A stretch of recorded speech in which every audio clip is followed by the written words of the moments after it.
दोस्तों, यमन के हूतीज ने दो ऐसे रिकॉर्ड बनाए हैं जो आज तक नहीं बने। इजराइल की राजधानी तेल अवीव के ऊपर पहले कभी भी किसी देश ने ना तो ड्रोन अटैक किया था और ना ही मिसाइल अटैक किया था। कोई भी ड्रोन तेल अवीव तक किसी भी देश का नहीं पहुंच पाया और ना ही किसी भी देश की मिसाइल ने तेल अवीव के अंदर जाकर हिट किया। नहीं 2 महीने पहले हूतीज ने अपना एक ड्रोन जो उन्होंने खुद बनाया था इजराइल की राजधानी तेल अवीव के अंदर ब्लास्ट कर दिया। इजराइल के सारे एयर डिफेंस सिस्टम देखते रह गए।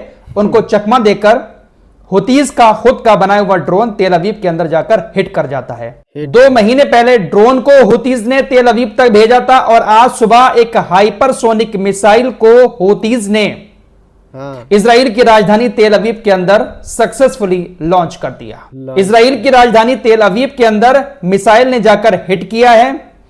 अभी तक इजराइल की तरफ से पूरी जानकारी नहीं दी गई है कि कितना नुकसान हुआ है। हालांकि नुकसान हुआ है, चुप छुपाते ऐसी खबरें सामने आ रही हैं सोर्सेस के हवाले से कि हां वाकई में नुकसान काफी हुआ है, काफी लोग इंजर्ड भी हुए हैं। इजराइल का जो एक रेलवे स्टेशन था उसमें बहुत ज्यादा नुकसान हुआ है, आग लगी है, गहरे गहरे गड्ढे भी हो गए हैं। लेकिन इजराइल पूरी बात अभी नहीं कबूल कर रहा है। हालांकि इजरायली एयरफोर्स ने इस बात को कबूल कर लिया है कि हां, यमन की तरफ से आने वाली मिसाइल हाइपरसोनिक मिसाइल थी। इजरायली एयरफोर्स ने कहा यमन से 6:21 पर हाइपरसोनिक मिसाइल को लॉन्च किया गया था और पहला सायरन जो है वो हमारे देश के अंदर राजधानी में 6:32 पर बोला। यानी 11 मिनट के अंदर ही यमन से तकरीबन 2040 किलोमीटर की दूरी तय करके हाइपरसोनिक मिसाइल तेल अवीव तक पहुंच गई। यमन से मिसाइल के लॉन्च होने के 11 मिनट के बाद ही इजराइल के तेल अवीव के अंदर सायरन बोलना शुरू हो चुके थे। इस हमले पर अब हूतीज के स्पोक्स पर्सन याह्या सारी का भी बयान सामने आ चुका है।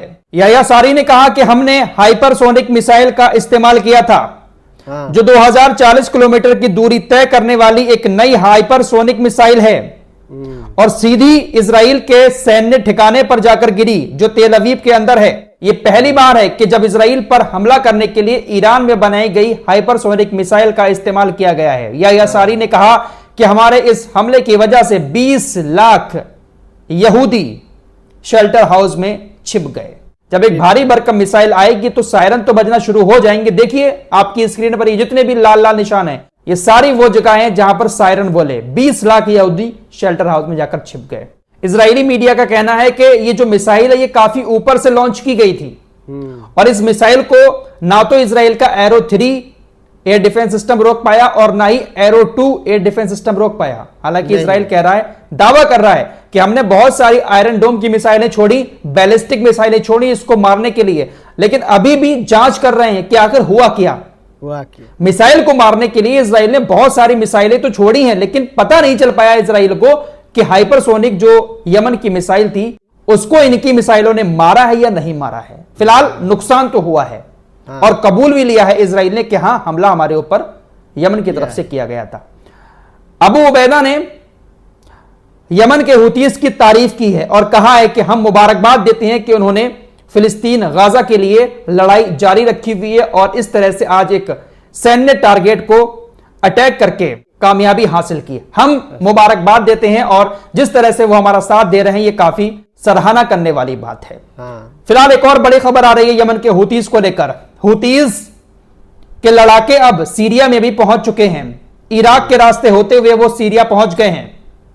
दरअसल इजराइल ने हिजबुल्लाह के साथ जमीनी स्तर पर जंग करने का ऐलान कर दिया है। नेतन्याहू ने कहा है कि हमने टीमें तैयार की हैं और अब हम जमीनी स्तर पर लेबनान के अंदर घुसकर हिजबुल्लाह के साथ जंग लड़ेंगे। धीरे धीरे आगे बढ़ेंगे और जमीनी स्तर पर ही लड़ाई लड़ेंगे। नेतन्याहू की तरफ से जब यह ऐलान किया गया है तो उसके बाद यमन के लड़ाके छोटी छोटी टीमें बनाकर इराक से होते हुए सीरिया पहुंच चुके हैं। कुछ लड़ाके लेबनान की तरफ जाएंगे और कुछ लड़ाके सीरिया में ही रुककर इजराइल से जमीनी स्तर पर लड़ाई करेंगे। जैसा कि इजराइल कह रहा है कि हम लेबनान के साथ अब जमीनी स्तर पर लड़ाई लड़ेंगे। तो हूतीज जो है ना वो काफी दम दिखा रहे हैं। चाइना ने इसीलिए कहा था कि हूतीज जिस तरह की ताकत रखते हैं, हूतीज को दुनिया की टॉप 10 आर्मी में शामिल हो जाना चाहिए, जिस तरह के उनके कारनामे हैं। रूस भी हुतीस की काफी तारीफ करता है। रूस ने कहा कि यमन की सेना आने वाले कुछ दिनों में टॉप 4 में पहुंच जाएगी, सबसे ताकतवर सेना बन सकती है, मिडिल ईस्ट में सबसे ताकतवर दोस्त हमारा बन सकता है यमन। ये छोटा सा देश है, गरीब लोग हैं, लेकिन हैं बड़े कमाल के। तेल अवीव पर हुए इस हमले के बाद नेतन्याहू ने हुतीस को धमकी दी है। दरअसल इजराइल ने अभी 2 महीने पहले हुदैदा बंदरगाह पर हमला किया था और उस बंदरगाह को हमला करके पूरी तरह से तबाह कर दिया। इजराइल के प्रधानमंत्री बेंजामिन नेतन्याहू ने इस हमले के बाद धमकी देते हुए कहा है कि आपको याद होगा कि किस तरह से हमने आपकी हुदैदा बंदरगाह को पूरी तरह से खत्म कर दिया है। हुतीस को यह बात मालूम होनी चाहिए कि हुतीस जो नुकसान हमें पहुंचा रहे हैं, हम उसकी भरपाई करने के लिए हुतीस से वसूल भी रहे हैं। यानी सीधा सीधा नेतन्याहू का यह कहना है कि अगर हुतीस हमारे ऊपर इस तरह से हमले करेंगे तो जिस तरह से हमने हुदैदा बंदरगाह को पूरी तरह से हमले करके खत्म कर दिया, आगे भी हम यमन के ऊपर हमले करके और जगहों को भी नुकसान पहुंचा सकते हैं। दोस्तों, हुतीस ने लाल सागर में 7 अक्टूबर से लेकर अब तक तकरीबन 80 जहाजों को निशाना बनाया है जो इजराइल से जुड़े हुए थे। 80 जहाज ये वो हैं जो बहुत ज्यादा बुरी तरह से डैमेज हुए हैं। कुछ जहाज तो पूरी तरह से डूब भी गए। 7 अक्टूबर आने वाला है। हुतीस के नेताओं की तरफ से कहा जा रहा है कि 7 अक्टूबर के आने से पहले हम कुछ ऐसा करेंगे जिसको इजराइल याद रखेगा। 7 अक्टूबर को वर्षगांठ आने से पहले ऑपरेशन और तेज हो जाएंगे। दोस्तों, हुतीस की एक और खबर आपको बताऊं। आपको याद होगा कि हुतीस ने सबसे पहले एक जहाज पकड़ा था जिसका नाम था गैलेक्सी लीडर। हुतीस ने उस गैलेक्सी लीडर जहाज को पकड़ने के साथ साथ उसके क्रू मेंबर्स को भी बंधक बना रखा है। और जो गैलेक्सी लीडर जहाज है उसको एक टूरिस्ट प्लेस बना दिया है। यमन के लोग वहां पर जाते हैं, पार्टियां करते हैं, चाय की शॉप खोल दी है, वहां पर कैफे टाइप बना दिए हैं। लोग जाते हैं, नाचते हैं, गाते हैं और मजे करते हैं। 12 रबीउल अव्वल का ये महीना चल रहा है और पैगंबर मोहम्मद सल्लल्लाहु अलैहि वसल्लम की ये विलादत का महीना है। दुनिया भर के मुसलमान अपनी नबी की पैदाइश के दिन काफी खुशी मनाते हैं। हुतीज ने भी इस दिन खुशी का इजहार करते हुए अपने उस गैलेक्सी लीडर जहाज को पूरी तरह से हरे रंग से रंग दिया।